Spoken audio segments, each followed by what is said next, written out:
Twitter sort of invented this concept of League Pass teams, right? Where you buy the NBA League Pass, and it's well worth the money, right? If you're an NBA fan, you get access to every game every night, and people outside of their favorite team would sort of develop a little kinship or a couple of pet teams that they took on as their adopted child. A lot of ranging from whether or not the team's good or they just play high scoring games, they have good uniforms, an aesthetically pleasing court, fun storylines, a fun coach to watch. There's a lot of different factors that lead to people developing certain league pass teams. So I wanted to do my league pass college football teams for this season. We'll probably do NFL at some point, but for this year, or for right now, we're going to do college football. And a few caveats here as for the criteria. I'm not going to include the tier 1 teams and my defining tier 1 national title contenders. There's a clear top 7. I think most college football fans would agree on this. Miami, Notre Dame, Texas, Georgia, Ohio State, Oregon, and Indiana. So I didn't want to list those teams because it's like, no shit, people are going to want to watch Texas and Ohio State. I want to find a little bit more low-key teams. A couple other teams I wanted to exclude. Ole Miss feels too obvious. People obviously are going to want to watch Trinidad and Kiwan. I do think the uniform aspect plus the Pete Golding thing adds a little bit of intrigue. LSU, of course, is going to be pumped down your throat this year, so I don't want to put them on there. Alabama feels too mainstream. It's Alabama, right? So we're not going to include them. But I am going to include the rest of the SEC, the rest of the Big Ten, the rest of the ACC, all Big 12, and all G5. Now, admittedly, I'm not a huge G5 guy, right? There's not a lot of opportunities to watch G5 football when it's on at the same time as para-conference football. And admittedly, I'm not going to watch MACtion over college basketball on Tuesday nights and Thursday night football. So I'm just going to give out a couple. Number 1 for me is Tennessee. I'm a Heupel disciple, big Josh Heupel guy. There's no secret there. I love watching his offense, the wide splits, the explosive nature, the way he takes advantage of favorable counts, the college hash marks, the evolution of it over the past year or two to more 12 personnel, pro style concepts here and there, heavily running. I love his run designs with his counter plays, stuff like that. You combine that with the 5-star tantalizing talent in Faison Brandon, who I'm projecting to be the starter. Right, there's a lot of intrigue there. How's a true freshman quarterback going to translate? I have faith in Heupel to sort of mold any quarterback and get them to be competent in his system. The uniforms, they pop to me. I love the orange and white. It's historic. Neyland Stadium's arguably my favorite venue in all of college football. You get the Rocky Top song 600 times a game blaring in your ears. It's just a fun program to me and one that I've always gravitated to. I'm obviously a little bit biased toward SEC teams. Not that I inherently root for the SEC. I just find the product very enjoyable and the programs within it. So Tennessee's my number 1 league pass team. Number 2 is going to be Florida for a lot of similar reasons. The Swamp is awesome. I love it especially when they're good and night games there and it's rocking. They also have a musical element that I really enjoy with Won't Back Down and Tom Petty. The John Sumrall implementation into the SEC is going to be very interesting to follow. He's done nothing but win. However, he's only been at Troy and Tulane. He's never been a power conference head coach, jumping straight into the deep end of the SEC this year with a tough schedule, but ample talent, right? They have a lot of talent. They brought in Buster Faulkner from Georgia Tech, who ran one of the most fun offenses to watch in the country, sort of that spread triple option, and the way he took Haynes King and molded him into a guy who might make an NFL roster was pretty stunning after watching him at Texas A&M. They bring in Eric Singleton, who reignites with Buster Faulkner after a year hiatus where he went to Auburn and was just totally put into the witness protection program that Hugh Freeze had installed there and handcuffed his offense, and was also handcuffed by the fact Jackson Arnold was his quarterback. So you combine that, they do bring back Dallas Wilson, who looked like the best player on the field in, was it his first game last year coming off of injury against Texas? Looked like the best player on the field. Vernell Brown III is also an awesome receiver. Jaden Ball is one of the most fun running backs in the country to watch. Just like Tennessee, they have, at least to me, awesome uniforms that just pop. That orange and blue, it just pops, especially when those two teams play each other, by the way. The defensive side of the ball with what they bring back, as well as Brad White, who I always thought was great at Kentucky and was largely responsible for the 7-9 win range that Mark Stoops kind of outkicked his coverage and established there at Kentucky. And they bring back a ton of talent off that defense. Cam James, Graham was really good, at least, admittedly, I kind of checked out from Florida after the LSU DJ Lagway 5 interception abomination last year. Cormani McLean's still there, right? Remember that name back when he was a 5-star corner and committed to Deion at Colorado. This is going to be a really fun Florida team. And again, I almost feel like there's a little bit of SEC bias here because of the schedules they play, right?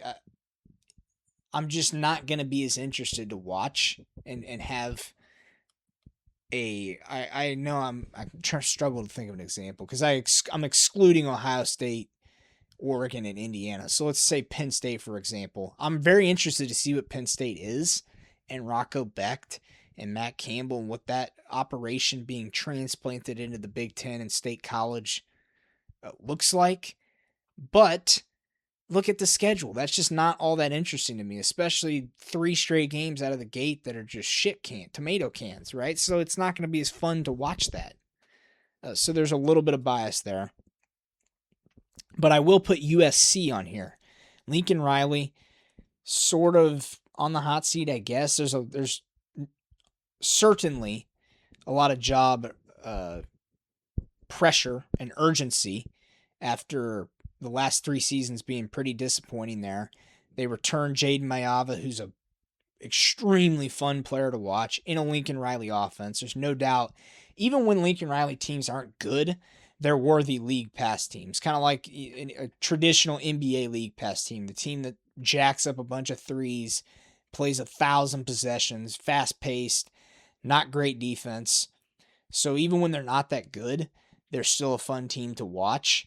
And I think they're going to be pretty good this year with bringing in Gary Patterson and just the steady, sort of mild improvements on defense. I would say they're poised to be quite a bit better on defense this year, as well as what they bring back on offense with Mayava. The running backs who were banged up at times last year, but they will return this year. Obviously, they lose a couple stud receivers to the NFL, but I'm not all that worried about USC and Lincoln Riley having good enough receivers. They're going to be as good as last year. Obviously not. They had a Blitnikoff winner, or probably not as a whole.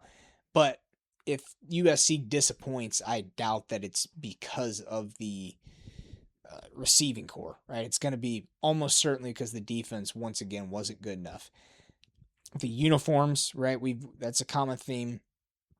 That's a huge bonus. I'm not quite as big of a USC uniform guy as some people, but they're still fun. They're still fun to look at. They still pop. They still just pack a historical punch to college football. The musical element they certainly have. Now, not a ton of fun to watch home games in the Coliseum, especially non-con games when it looks like COVID crowds out there. But when you look at their schedule, they're going to have ample opportunities to have fun home games. And that's another reason why USC is probably my top Big Ten representative on here, is the schedule is daunting, whereas certain Big Ten teams, cough, cough, Penn State, are not going to lend to as fun of a viewing experience because of their schedule. Let's just pull it up. Let me stall real quick. USC football schedule. I mean, I'm relatively familiar. I just want to get it right for the people here.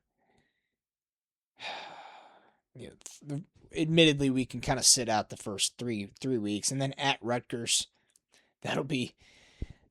I might tune in for that because it's CBS. It's the theme song, the CBS theme song. But then you get the Oregon game at home. That's probably the biggest game in the Lincoln Riley tenure to date. Sans maybe that 2022 Pac-12 title game. Washington at home, at Penn State, at Wisconsin, jump around. That'll be fun. Versus Ohio State, at Indiana, versus Maryland, at UCLA. At UCLA is always great with the color matchup, but that's an awesome 6-game stretch to tune in for that probably will make or break Lincoln Riley's tenure at USC when they go home Oregon, home Washington, at Penn State, at Wisconsin, home Ohio State, at Indiana.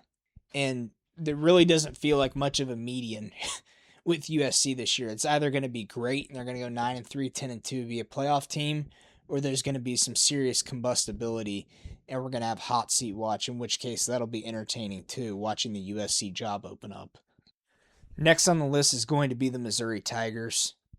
This is mostly an Austin Simmons pick. Look, most years, Mizzou's sort of the antithesis of a league pass team under Drinkwitz, where they play solid defense, low possession, 24-20 type games, spam outside zone, kick a lot of field goals on borderline go for it / field goal / punt decisions. They're not all that aggressive, but Austin Simmons is just, he's hypnotizing. That left arm's an absolute rocket launcher, and it feels like he's going to be Brett Favre-ish, where he's either going to be launching missiles down the field or getting picked off, in which case both are fairly entertaining. It's sort of going to be the opposite of watching Brady Cook and Connor Bazelak play quarterback.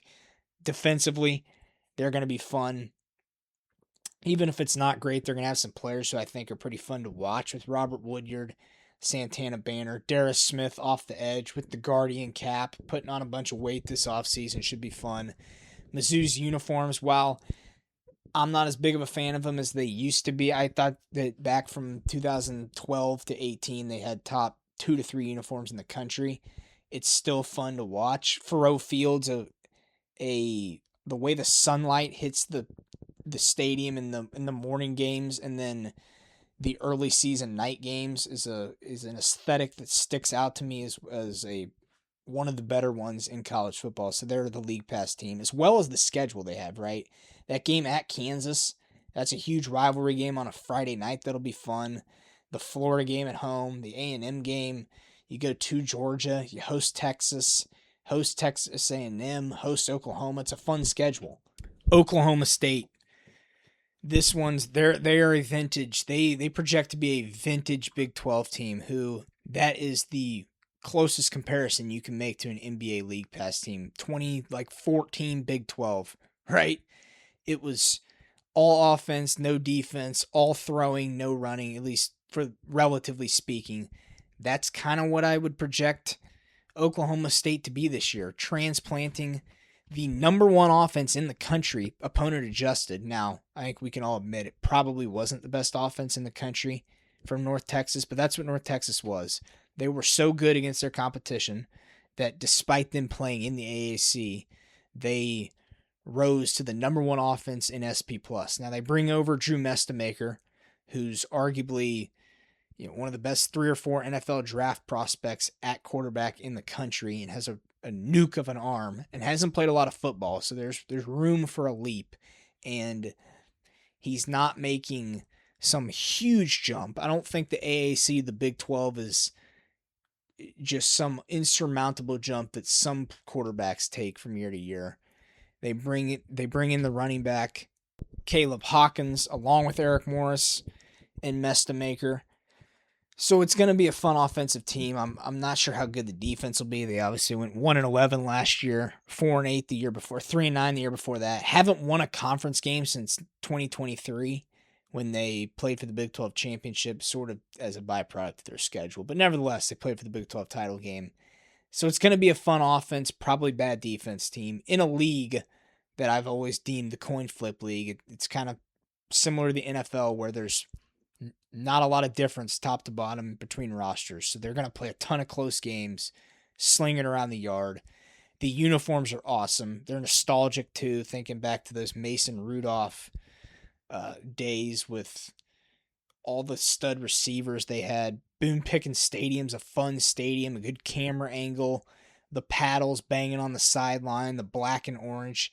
Just a really fun program. And there's probably a certain uh, lack of exposure the last couple of years. They've been so bad the last two seasons, you really haven't watched much Oklahoma State. So to see them be back maybe in a little bit more of a spotlight and be relevant is going to be fun because I miss watching those black and orange unis playing in shootouts. To complete our Power 4 checklist, you guys know I had to do it. I'm a Dabo guy. I'm going to go Clemson from the ACC. Miami can't pick them. That's too easy. Plus, they probably will dispatch of most of their schedule relatively easy. I was thinking about picking Louisville or SMU here, but there's so much intrigue around Clemson. This really feels like the line in the sand here for Dabo. It probably was last year, and they're probably past their prime, but this one will really do it. And there's a certain energy around Clemson that's just going to be fun to track this year. It's vintage Dabo back in his bag and his environment with all his sayings and his bits, BYOG, bring your own guts, the running down the hill. He's in full Dabo bag mode already this year. We're just a bunch of nobodies. You got saying the media, if it was up to you guys, if you guys were right, I'd have been fired 10 years ago. He is just so fit to be in this position to be an underdog. Their win total's 7.5, by the way, which I think they might cruise over. Because I still think it's one of the best 2 to 3 rosters in the ACC, especially outside of Miami. And it's just going to be a fun team to watch because even if they are bad, it will be very entertaining to watch the end of an era at Clemson and how they react to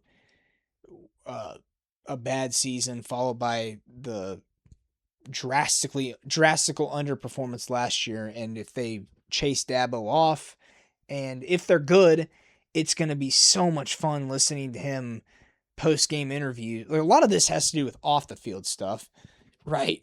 The post-game interviews where he just invents a bunch of new sayings, the bunch of nobodies. I think you guys can already picture it. Christopher Vizina at quarterback, who they kind of didn't go out and get anybody in the portal, so either it's Dabo sticking to his guns or being stubborn, or they have tremendous confidence in him and he's going to be really good. So whatever happens here, it's going to be fun to watch. It's still Clemson. That Tiger Paw kind of still packs a punch to me, at least. That's kind of who I grew up watching right there, knocking off Alabama, the Orange Unis, Death Valley. It's a fun program. So they're going to be my ACC representative on the League Pass team. Hope you guys enjoyed this episode. Thank